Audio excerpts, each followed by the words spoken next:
El seguidor es un elemento que forma parte de un mecanismo leva-seguidor, realizando un movimiento prefijado, ya sea traslación alternativa o rotación oscilante, a partir del movimiento de entrada de una leva. El seguidor es la parte del eslabón seguidor que está en contacto con la leva. Hay de varios tipos: cara plana, rodillo, cilíndrico y cuña. El seguidor de rodillo tiene la ventaja de poseer la menor fricción a diferencia de los otros, pero es más costoso y se utiliza con más frecuencia en maquinaria de producción, donde la facilidad de reemplazo y disponibilidad son sus ventajas principales. Los otros tipos de seguidores se fabrican sobre pedido para cada aplicación. En aplicaciones de alto volumen, como motores automotrices, las cantidades son lo suficientemente altas para garantizar un seguidor diseñado sobre pedido. Los seguidores oscilantes pueden ser de rodillo, cilíndrico o plano. La relación de giro de la leva con el tiempo es la velocidad angular de la leva va a ser igual al cambio de ángulo entre el cambio de tiempo. Cuando la leva gira a una velocidad angular constante, que es la mayoría de los casos, tenemos ahí que hay el ángulo beta, que es igual a la rotación de la leva en un intervalo de movimiento, ya que cuando hablamos de una leva vemos que tenemos varios intervalos.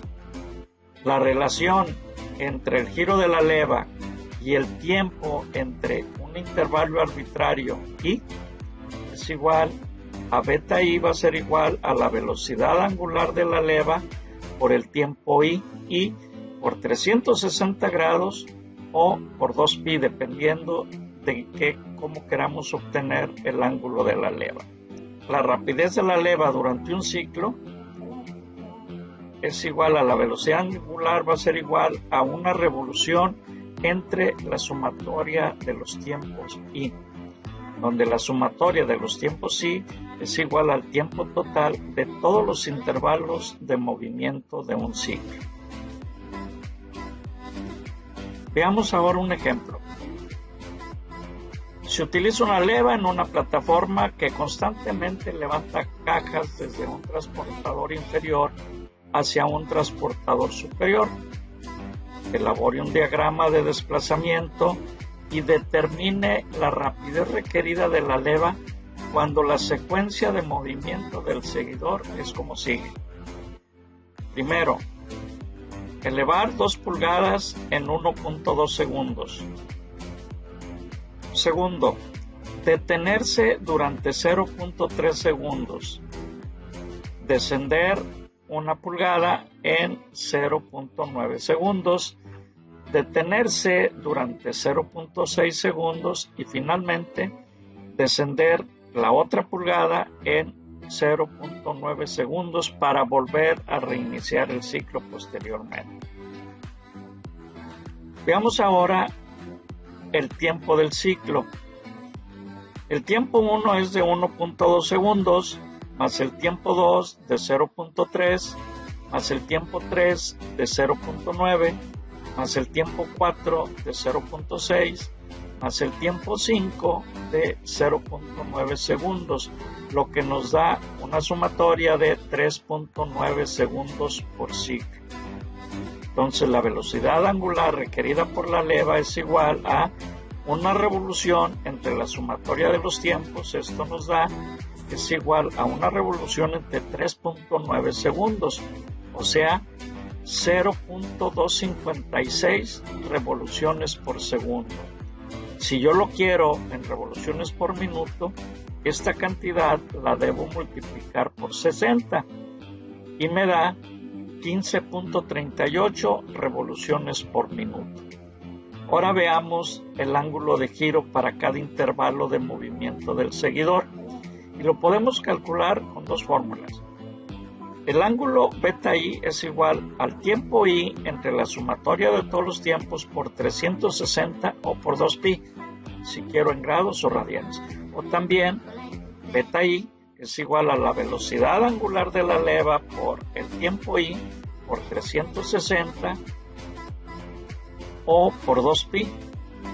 Veamos primero el intervalo 1. El ángulo del intervalo 1 sería igual a 1.2, que dura el tiempo del intervalo 1 entre los 3.9 segundos, y por 360 grados me da 110.5 grados. El ángulo del intervalo 1 es de 110.5 grados.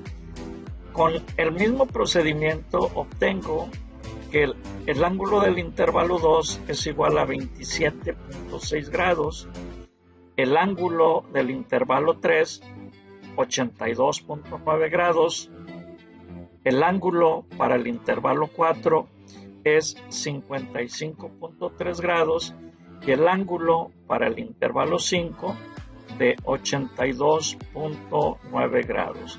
Al sumar todos estos grados me debe dar los 360. Veamos ahora el diagrama, la gráfica del diagrama de desplazamiento. Y vamos a suponer que la velocidad es constante.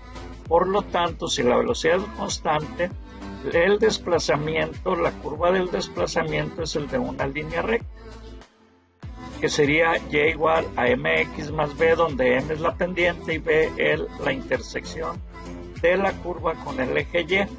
Aquí vamos a hacer que y es igual a h.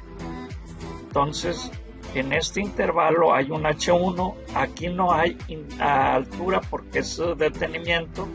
Yo aquí tengo un h2 o h3, que en este h3 sería negativo porque es hacia abajo.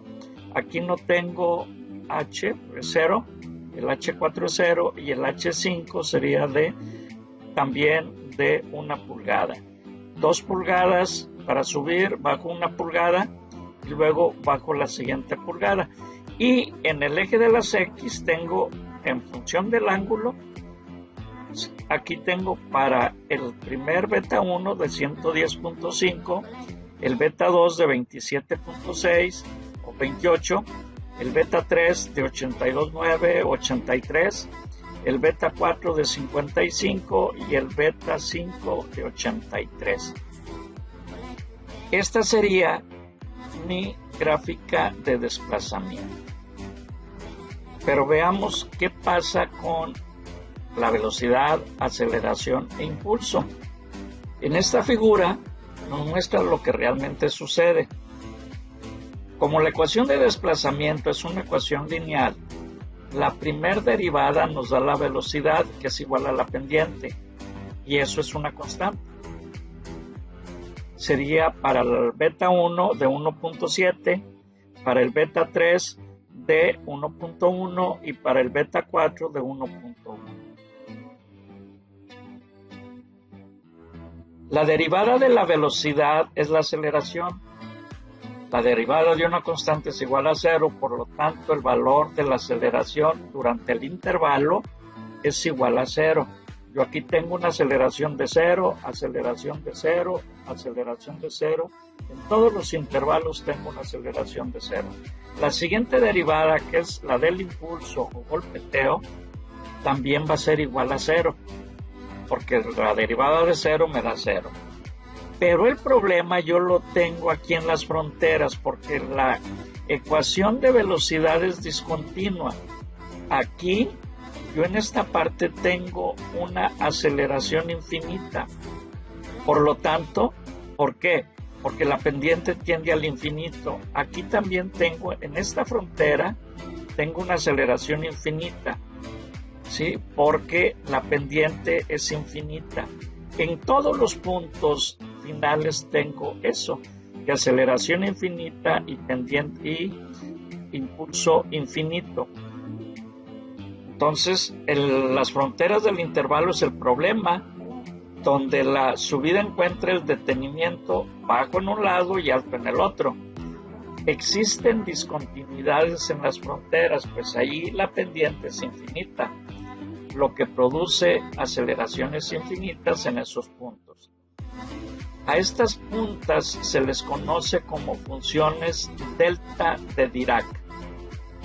En realidad no se puede obtener una aceleración infinita, pero es una aceleración muy alta, ya que requiere una fuerza infinita. Esto nos dice que las fuerzas dinámicas en las fronteras son muy grandes y van a crear esfuerzos altos y desgaste rápido y brincos del seguidor, que es una separación de la leva seguidor en esos puntos. Por lo tanto, este tipo yo no puedo utilizar una ecuación lineal en la curva de desplazamiento porque voy a tener estos problemas.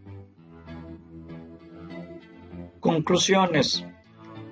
Aceleraciones grandes causan fuerzas grandes y por consiguiente grandes esfuerzos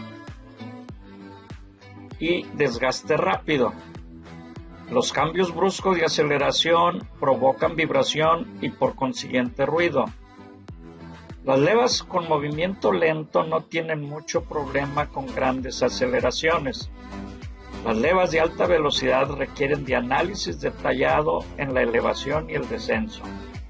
En el diseño de levas debemos interesarnos tanto en la función de desplazamiento como en sus derivadas superiores.